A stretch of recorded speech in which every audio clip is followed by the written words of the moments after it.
เป็นแดงแดงยามแรงที่บ้านนาเฮา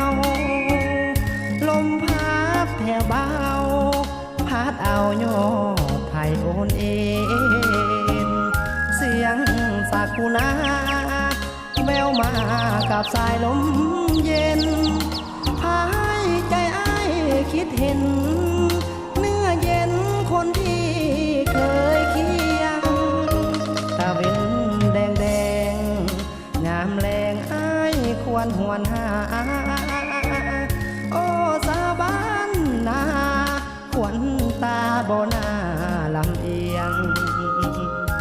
ไปเฮียนเสริมสวยลำรวยและมีชื่อเสียงน้องจริงเปลี่ยนคู่ไม่เฮียงเคียงของหัวห้องวิวาลืมหรือยังความหลังข้างเก่าที่สองคนหาวเคยเว้าต่อกันสัญญาใต้ฟ้าสีแดงยามแรงที่ต้นจำปาว่าหากสัวดินและฟ้าการดาบ่หน้าเปลี่ยนพันถ้าเป็นแดงแดง